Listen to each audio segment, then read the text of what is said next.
ನಮಸ್ಕಾರ ಸ್ನೇಹಿತರೆ, ನಾನು ಹನುಮಂತ್ ಮಾಗಿ. ಪೊಲೀಸ್ ಇಲಾಖೆಯಲ್ಲಿ ಎಂತೆಂಥ ಕೆಟ್ಟ ಹುಳಗಳು ಇರ್ತಾರೆ ಅನ್ನೋದಕ್ಕೆ ಈ ಒಂದು ವಿಡಿಯೋಗಳೇ ಸಾಕ್ಷಿ. ಅಥವಾ ಈಗ DGP ರಾಮಚಂದ್ರ ಒಂದು ಸೊ ಇದರ ಬಗ್ಗೆ ನನಗೆ ಹೇಳೋದಕ್ಕೂ ಕೂಡ ತುಂಬ ಅಸಹ್ಯವಾಗಿ ಬಿಡುತ್ತೆ. ಸೊ ಪೊಲೀಸ್ ಇಲಾಖೆಯಲ್ಲಿ ಈಗಾಗಲೇ ಪೊಲೀಸ್ ಇಲಾಖೆಯ ಮೇಲೆ ಎಷ್ಟೋ ಜನರಿಗೆ, ಜನಸಾಮಾನ್ಯರಿಗೆ ನಂಬಿಕೆಯೂ ಕೂಡ ಕಳೆದೋಗಿದೆ. ಇಂತಹ ಮಾನಗೆಟ್ಟ ಕೆಲಸವನ್ನು ಮಾಡುವಂಥ ವ್ಯಕ್ತಿಗಳು ಇರೋದ್ರಿಂದ ಇನ್ನೂ ಪೊಲೀಸ್ ಇಲಾಖೆಯ ಮೇಲೆ ಗೌರವ ಜನರಲ್ಲಿ ತುಂಬ ಕಡಿಮೆ ಆಗಿಬಿಡುತ್ತೆ ಅಂತ ಹೇಳಿದ್ರು ಕೂಡ ತಪ್ಪಾಗಲಿಕ್ಕಿಲ್ಲ. ಸೊ ಈ ಕುರಿತಾಗಿ ಈಗ ರಾಜ್ಯದಾದ್ಯಂತ ಅಷ್ಟೇ ಅಲ್ಲದೆ ದೇಶವ್ಯಾಪಿಯೂ ಕೂಡ ಈ DGP ರಾಮಚಂದ್ರ ಒಂದು ಅಸಹ್ಯಕರವಾದಂತಹ ವಿಡಿಯೋಗಳು ಸದ್ದು ಮಾಡ್ತಾ ಇದ್ದಾವೆ. ಪೊಲೀಸ್ ಇಲಾಖೆಯ ತಲೆಯನ್ನು ತಗ್ಗಿಸುವ ರೀತಿಯಲ್ಲಿ ಅಥವಾ ಪೊಲೀಸ್ ಇಲಾಖೆಗೆ ಲಾಯಕಲ್ಲ ಅನ್ನೋ ರೀತಿಯಲ್ಲಿ ಒಂದಿಷ್ಟು ಮಾತುಗಳು ಕೂಡ ಕೇಳಿ ಬರ್ತಾ ಇದ್ದಾವೆ. ಇತ್ತ DGP ರಾಮಚಂದ್ರ ವಿಡಿಯೋಗಳು ಈಗ ಸಖತ್ತು ವೈರಲ್ ಕೂಡ ಆಗ್ತಾ ಇದ್ದಾವೆ. ಆ ಒಂದು ವಿಚಾರಕ್ಕೆ ಸಂಬಂಧಪಟ್ಟ ಹಾಗೆ ಇಂಚಿಂಚು ಮಾಹಿತಿನ ನಿಮ್ಮ ಮುಂದೆ ಇಡ್ತಾ ಹೋಗ್ತೀನಿ, ನೀವೆಲ್ಲರೂ ಕೂಡ ಗಮನಿಸಲೇಬೇಕು. ಸೊ ಒಂದು ಪೊಲೀಸ್ ಇಲಾಖೆ ಎಷ್ಟರ ಮೆಟ್ಟಿಗೆ ಮತ್ತು ಕೆಲವೊಂದು ಪೊಲೀಸ್ ಇಲಾಖೆಯಲ್ಲಿರುವಂಥ ನಾಲಾಯಕರು ಎಷ್ಟರ ಕೇವಲ ಮತ್ತು ಎಷ್ಟು ಕೀಳ ಮತ್ತು ಎಷ್ಟು ಗಲೀಜು ಮಟ್ಟಕ್ಕೆ ಹಿಡಿದು ಬಿಟ್ಟಿದ್ದಾರೆ ಅವರ ಮನಸ್ಥಿತಿ ಎಂಬುದನ್ನು ಎಲ್ಲರೂ ಕೂಡ ಪ್ರಶ್ನೆ ಮಾಡಿಕೊಳ್ಳೇಬೇಕಾಗಿದೆ. ಸೊ ಅಂಥ ಒಂದು ಪರಿಸ್ಥಿತಿ ಮತ್ತು ಅಂಥ ಒಂದು ವ್ಯವಸ್ಥೆ ನಮ್ಮ ರಾಜ್ಯದಲ್ಲಿ ಇದೆಯಾ ಎಂಬ ಒಂದು ಪ್ರಶ್ನೆ ನಿಮ್ಮಲ್ಲಿ ಖಂಡಿತವಾಗಿಯೂ ಕಾಡೋದಕ್ಕೆ ಪ್ರಾರಂಭಿಸಿಬಿಡುತ್ತೆ. ಸೊ ಈ ವಿಡಿಯೋನ ಕೊನೆವರೆಗೂ ನೋಡಿ. ನೀವೇನಾದರೂ ನಮ್ಮ ಚಾನಲನ್ನು ಸಬ್ಸ್ಕ್ರೈಬ್ ಮಾಡಿಕೊಳ್ಳದೆ ವಿಡಿಯೋವನ್ನು ನೋಡ್ತಾ ಇದ್ದರೆ ಈ ಕೂಡಲೇ ಸಬ್ಸ್ಕ್ರೈಬ್ ಮಾಡಿ. ಹೆಚ್ಚಿನ ವಿಡಿಯೋಗಳಿಗಾಗಿ ಬೆಲ್ ಐಕನ್ ಕೂಡ ಕ್ಲಿಕ್ ಮಾಡಿಕೊಳ್ಳಿ. ಸ್ನೇಹಿತರೆ, ಅಂದ ಹಾಗೆ ಹಿರಿಯ ಪೊಲೀಸ್ ಅಧಿಕಾರಿ DGP ರಾಮಚಂದ್ರ ರಾವ್ ವೈರಲ್ ಆಗ್ತಾ ಇದೆ. ಮಹಿಳೆಯೋರ್ವರ ಜೊತೆ DGP ಇರುವ ಖಾಸಗಿ ವಿಡಿಯೋ ಪೊಲೀಸ್ ಇಲಾಖೆಯ ಮಾನ ಹರಾಜು ಆಗಿದೆ. ವಿಡಿಯೋದಲ್ಲಿರುವುದು 1 ವರ್ಷದ ಹಿಂದೆ ಸೆರೆಯಾಗಿದ್ದ ದೃಶ್ಯಗಳು ಎಂದು ಹೇಳಲಾಗ್ತಾ ಇರುವಂಥದ್ದು. ಸದ್ಯ DCRE DGP ಆಗಿ ರಾಮಚಂದ್ರ ರಾವ್ ಕಾರ್ಯನಿರ್ವಹಿಸ್ತಾ ಇರ್ತಾರೆ. ಕಚೇರಿಯಲ್ಲಿ ಕುಳಿತು ಪೊಲೀಸ್ ಯೂನಿಫಾರ್ಮ್ನಲ್ಲಿಯೇ ರಾಮಚಂದ್ರ ರಾವ್ ಮುತ್ತಿಟ್ಟಿರುವ ಹಸಿಬಿಸಿ ದೃಶ್ಯಗಳು. ಆ ಒಂದು ಹಸಿಬಿಸಿ ದೃಶ್ಯಗಳನ್ನು ನೋಡಿದ್ರೆ ಎಂಥವರಿಗೂ ಕೂಡ ರಕ್ತ ಕುದಿಯುತ್ತೆ. ನಮ್ಮ ಪೊಲೀಸ್ ಇಲಾಖೆಯಲ್ಲಿ ಇಂತಹವರು ಕೂಡ ಇದ್ದಾರಾ ಅನ್ನೋ ಒಂದು ಪ್ರಶ್ನೆ ಕಾಡುತ್ತೆ. ಮತ್ತು ತಮ್ಮನ್ನು ತಾವು ಸಮರ್ಥನೆ ಮಾಡಿಕೊಳ್ಳೋದಕ್ಕೆ ಅದು AI ವಿಡಿಯೋ ಅನ್ನೋ ಒಂದು ಪಟ್ಟವನ್ನು ಕಟ್ತಾರೆ ಅಂತಂದರೆ ಜನಗಳ ಕಿವಿಗೆ ಇವರು ಹೂಗಳನ್ನು ಇಡ್ತಾ ಇದ್ದಾರೆ. ಅಂದರೆ ಪೊಲೀಸ್ ಇಲಾಖೆಯವರು ಹೇಳಿದ್ದೆಲ್ಲವೂ ಕೂಡ ಸತ್ಯ ಇರುತ್ತಾ, ಅಥವಾ ಅವರುಗಳು DGP ಇದ್ದೀನಿ ಅಥವಾ ಇನ್ಯಾನೋ ಉನ್ನತ ಸ್ಥಾನದಲ್ಲಿ ಇದ್ದೀನಿ ಅಂತ ಹೇಳಿದ ತಕ್ಷಣ ಅಥವಾ ಇದ್ದೀವಿ ಅನ್ನೋ ತಕ್ಷಣ ಅವರು ಏನು ಬೇಕಾದರೂ ಹೇಳಿದ್ರು ಜನಗಳು ನಂಬೋದಕ್ಕೆ ಸಾಧ್ಯನಾ? ಸೊ ಕಿವಿಗೆ ಹೂಗಳನ್ನು ಇಡಬೇಕು, ಆದರೆ ಇವರು ಎಲ್ಲೋ ನಮ್ಮ ಜನರ ಕಿವಿಗೆ ಲಾಲ್ಬಾಗನ್ನೇ ತಂದಿಡ್ತಾ ಇದ್ದಾರೆ ಅಂತ ಮೇಲ್ನೋಟಕ್ಕೆ ಕಾಣಿಸುತ್ತೆ. ಎಂತಹ ಒಂದು ಮೂರ್ಖ ಜನ ಇವರು, ಎಂತಹ ಮೂರ್ಖ ವ್ಯವಸ್ಥೆ ಇದು ಅನ್ನೋದು ಒಂದಿಷ್ಟು ಪ್ರಶ್ನೆ ಸಹಜವಾಗಿ ಕಾಡುತ್ತೆ. ಯೂನಿಫಾರ್ಮ್ ಮೇಲೇ ಕಚೇರಿಯಲ್ಲೇ ಕೂತ್ಕೊಂಡು ಒಂದು ಮಹಿಳೆ ಜೊತೆ ಅಷ್ಟು ಅಸಹ್ಯವಾಗಿ ನಡ್ಕೊಳ್ಳೋದಿದೆಯಲ್ಲ, ಎಷ್ಟರ ಮಟ್ಟಿಗೆ ಸರಿ? ಅದರಲ್ಲೂ ಕೂಡ ಒಂದು ಸ್ಥಾನ ಕೊಡ್ತೀವಿ ನಾವು ಎಲ್ಲರೂ. ಒಂದು ಪೊಲೀಸ್ ಸ್ಟೇಷನ್ ಅಂದರೆ ಗೌರವ ಇರುತ್ತೆ.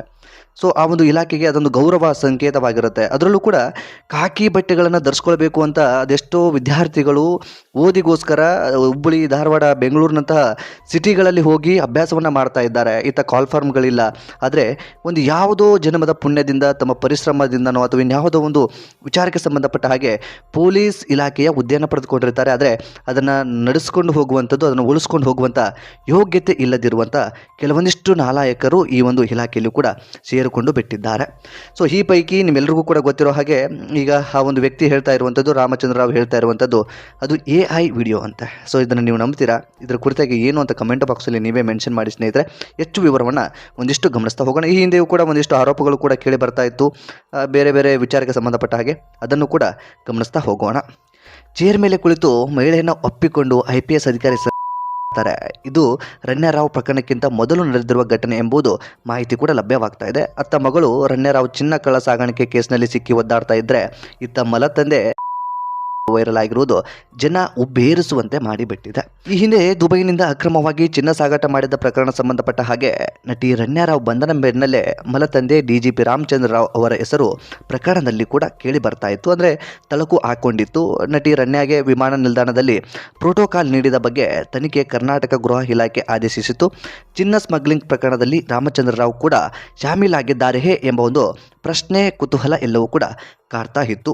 ದುಬೈನಿಂದ ಬೆಂಗಳೂರಿಗೆ ಚಿನ್ನ ಸಾಗಿಸುವ ಶಿಷ್ಟಾಚಾರ ದುರ್ಬಳಕೆ ಆಗಿರುವುದರಿಂದ ಅವರ ಕೈವಾಡ ಇದೆ ಎಂಬ ಬಗ್ಗೆ ತನಿಖೆಯು ಕೂಡ ಸೂಚಿಸಲಾಗಿತ್ತು.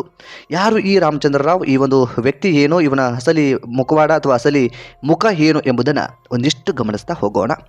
ಈ ರಾಮಚಂದ್ರ ರಾವ್ ಕರ್ನಾಟಕ ಕೇಡರ್ನ IPS ಅಧಿಕಾರಿಯಾಗಿದ್ದು ಈ ಹಿಂದೆ ಕರ್ನಾಟಕ ರಾಜ್ಯ ಪೊಲೀಸ್ ವಸತಿ ನಿಗಮ ಲಿಮಿಟೆಡ್ನ ಹೆಚ್ಚುವರಿ ಪೊಲೀಸ್ ಮಹಾನಿರ್ದೇಶಕ ಮತ್ತು ವ್ಯವಸ್ಥಾಪಕ ನಿರ್ದೇಶಕ ಸೇವೆಯನ್ನು ಸಲ್ಲಿಸಿರ್ತಕ್ಕಂತಹ ವ್ಯಕ್ತಿ. 2023ರಲ್ಲಿ ಇವರನ್ನು ಕರ್ನಾಟಕ ರಾಜ್ಯ ಪೊಲೀಸ್ ವಸತಿ ಮತ್ತು ಮೂಲಸೌಕರ್ಯ ಅಭಿವೃದ್ಧಿ ನಿಗಮ ಲಿಮಿಟೆಡ್ನ ಡಿಜಿಪಿ ಮತ್ತು ಅಧ್ಯಕ್ಷ ಮತ್ತು MD ಆಗಿ ಬಡ್ತಿ ಮಾಡಿಕೊಳ್ಳಲಾಗುತ್ತೆ. ಬಳಿಕ ನಾಗರಿಕ ಹಕ್ಕುಗಳ ಜಾರಿ ನಿರ್ದೇಶನಾಲಯದ ಡಿಜಿಪಿಯಾಗಿ ನೇಮಕಗೊಂಡಿರ್ತಾರೆ. ಚಿನ್ನ ಕಳ್ಳ ಸಾಗಾಣಿಕೆ ಪ್ರಕರಣದಲ್ಲಿ ಇವರ ಮಲಮಗಳು ರಮ್ಯಾರಾವ್ ಬಾಗಿ ಪ್ರಕರಣ ಸಂಬಂಧಪಟ್ಟ ಹಾಗೆ ಪೊಲೀಸರ ಸವಲತ್ತುಗಳನ್ನು ದುರುಪಯೋಗ ಪಡಿಸಿಕೊಂಡ ಆರೋಪದಡಿ ಮಾರ್ಚ್ 2025ರಲ್ಲಿ ಇವರನ್ನ ಕಡ್ಡಾಯ ರಜೆಗೆ ಕಳಿಸಲಾಗಿರುತ್ತೆ. ಇನ್ನು ಗೃಹ ಇಲಾಖೆಗೆ ಇದೊಂದು ದೊಡ್ಡ ಅಪಮಾನ ಅಂತ ಹೇಳಿದ್ರು ಕೂಡ ತಪ್ಪಾಗಲಿಕ್ಕಿಲ್ಲ. ರಾಮಚಂದ್ರ ರಾವ್ ವಿಡಿಯೋ ವೈರಲ್ ಆಗ್ತಾ ಇದ್ದಾಗೆ ವಿಚಾರಣೆಗೆ ಸಂಬಂಧಪಟ್ಟ ಹಾಗೆ ಅಧಿಕಾರಿಗಳ ವಿರುದ್ಧ ಸರ್ಕಾರ ಸೂಕ್ತವನ್ನ ಕ್ರಮವನ್ನು ಕೈಗೊಳ್ಳಬೇಕು ಅನ್ನೋದು ಕೆಲವೊಂದಿಷ್ಟು ಜನರ ಆವೇಶ ಆಕ್ರೋಶ ಕೂಡ ಆಗಿರತಕ್ಕಂಥದ್ದು. ಇನ್ನು ಬಿಜೆಪಿಯವರು ಕಾಂಗ್ರೆಸ್ಗೆ ಟೀಕೆ ಮಾಡೋದು, ಕಾಂಗ್ರೆಸ್ನವರು ಬಿಜೆಪಿಯವರಿಗೆ ಟೀಕೆ ಮಾಡೋದು, ಅಥವಾ JDSನವರು ಈ ಆಡಳಿತ ಪಕ್ಷಕ್ಕೆ ಟೀಕೆ ಮಾಡುವಂಥದ್ದು. ಅಂದರೆ ಆಡಳಿತ ಪಕ್ಷಕ್ಕೆ ವಿರೋಧ ಪಕ್ಷ ಸಹಜವಾಗಿ ಯಾವುದೇ ಸಂದರ್ಭದಲ್ಲೂ ಕೂಡ ಟೀಕೆ ಟಿಪ್ಪಣಿಗಳು ನಡೀತಾ ಇರುತ್ತೆ. ಆ ಪಕ್ಷ ಈ ಪಕ್ಷ ಅಂತ ಹೇಳೋದಕ್ಕೆ ಆಗೋದಿಲ್ಲ. ಸೊ ಈಗ ಅಧಿಕಾರದಲ್ಲಿ ಇರುವಂಥ ಸಂದರ್ಭದಲ್ಲಿ ಕಾಂಗ್ರೆಸ್ ಪಕ್ಷ ಅಧಿಕಾರದಲ್ಲಿರುವ ಕಾರಣದಿಂದಾಗಿ ಜಿ ಪರಮೇಶ್ವರ್ ಅವರಿಗೆ ಕೆಲವೊಂದಿಷ್ಟು ಜನ ಆರೋಪವನ್ನು ಮಾಡ್ತಾ ಇದ್ದಾರೆ, ಆ ಒಂದು ಆಗ್ರಹವನ್ನು ಕೂಡ ಇಡ್ತಾ ಇದ್ದಾರೆ, ಬೇಡಿಕೆಯನ್ನು ಕೂಡ ಮಾಡ್ತಾ ಇದ್ದಾರೆ. ಏನ್ರಿ ಮಾಡ್ತಾ ಇದೆ ನಿಮ್ಮ ಗೃಹ ಇಲಾಖೆ? ನಿಮ್ಮ ಗೃಹ ಇಲಾಖೆಯಲ್ಲಿ ಇಂತಹ ಒಂದು ಕಚಡಗಳಿದ್ದಾರೆ, ಅವ್ರನ್ನ ಕೆಲಸದಿಂದ ಬೇಗ ವಜಾಗೊಳಿಸಿ ಹಾಕ್ಬಿಡಿ, ಅವರಿಗೆ ಪರ್ಮನೆಂಟ್ ಕೆಲಸದಿಂದನೇ ತೆಗೆದು ಹೋಗ್ಬಿಡಿ ಅನ್ನೋ ರೀತಿಯಲ್ಲಿ ಒಂದಿಷ್ಟು ಹೇಳಿಕೆಗಳು ಮತ್ತು ಒಂದಿಷ್ಟು ಮಾತುಗಳು ಕೂಡ ಕೇಳಿ ಬರ್ತಾ ಇರುವಂಥದ್ದು. ಇದಕ್ಕೆ ಸಂಬಂಧಪಟ್ಟ ಹಾಗೆ ಮುಖ್ಯಮಂತ್ರಿಗಳು ಕೂಡ ಒಂದು ಪ್ರತಿಕ್ರಿಯೆಯನ್ನು ಕೂಡ ಕೊಡ್ತಾರೆ.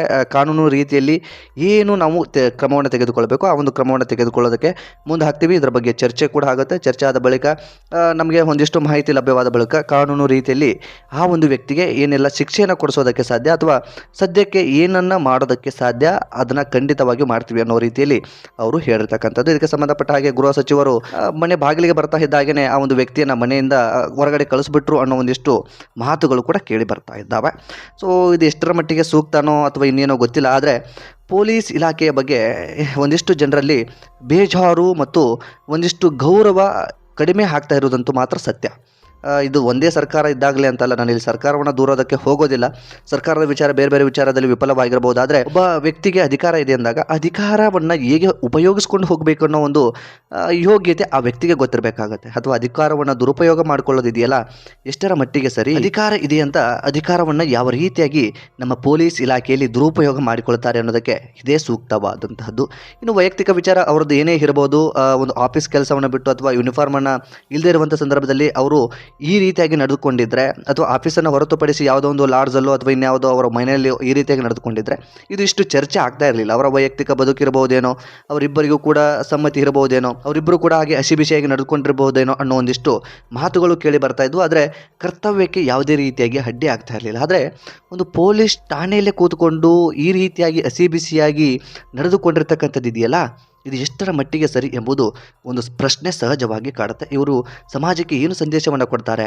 ಪೊಲೀಸ್ ಇಲಾಖೆ ಗೌರವವನ್ನು ಇವರು ಉಳಿಸ್ಕೊಂಡು ಹೋಗೋದಕ್ಕೆ ಸಾಧ್ಯನಾ? ಸೊ ಇಂಥದ್ದೊಂದು ಪ್ರಶ್ನೆ ಸಹಜವಾಗಿ ಜನಸಾಮಾನ್ಯರಲ್ಲಿ ಕಾಡ್ತಾ ಇರುತ್ತೆ. ಸೊ ಈ ವಿಚಾರಕ್ಕೆ ಸಂಬಂಧಪಟ್ಟ ಹಾಗೆ ಮತ್ತು ಆ ಒಂದು ಯುವತಿಯರ ಜೊತೆ ಆ ವ್ಯಕ್ತಿ ಮಾತನಾಡತಕ್ಕಂಥ ಆಡಿಯೋ ಕೂಡ ವೈರಲ್ ಆಗ್ತಾ ಇದೆ. ಅವರ ವೈಯಕ್ತಿಕ ವಿಚಾರ ಏನೇ ಇರಬಹುದು, ಅದನ್ನು ಹೊರತುಪಡಿಸಿ ಅವರಿಬ್ಬರಿಗೂ ಕೂಡ ಇಷ್ಟನೇ ಇರಬಹುದು. ಆದರೆ ಇಲ್ಲಿ ಅವರು ಮಾಡಿರೋದು ತಪ್ಪು ಅಂತ ಹೇಳ್ತಾ ಇಲ್ಲ. ಆದರೆ ಆ ಒಂದು ಪೊಲೀಸ್ ಇಲಾಖೆಯಲ್ಲಿದ್ದು ಅದರಲ್ಲೂ ಕೂಡ ಪೊಲೀಸ್ ಸ್ಟೇಷನಲ್ಲೂ ಮತ್ತು ಯೂನಿಫಾರ್ಮ್ ಮೇಲೆ ಕೂತ್ಕೊಂಡು ಹಾಗೆ ಅಸಭ್ಯವಾಗಿ ನಡೆದುಕೊಂಡಿರ್ತಕ್ಕಂಥದ್ದು ಮಾತ್ರ ಖಂಡಿತವಾಗಿಯೂ ತಪ್ಪೆ. ಸೊ ಈ ಕುರಿತಾಗಿ ನಿಮ್ಮ ಅನಿಸಿಕೆ ಏನು ಎಂಬುದನ್ನು ಕಾಮೆಂಟ್ ಬಾಕ್ಸಲ್ಲಿ ಮೆನ್ಷನ್ ಮಾಡಿ. ಈ ವಿಡಿಯೋನ ನಿಮ್ಮ ಫ್ರೆಂಡ್ಸ್ ಹಾಗೂ ಫ್ಯಾಮಿಲಿಗೂ ಕೂಡ ಶೇರ್ ಮಾಡಿ. ಮತ್ತು ಮುಂದಿನ ವಿಡಿಯೋದಲ್ಲಿ ಸಿಗೋಣ. ನಮಸ್ಕಾರ.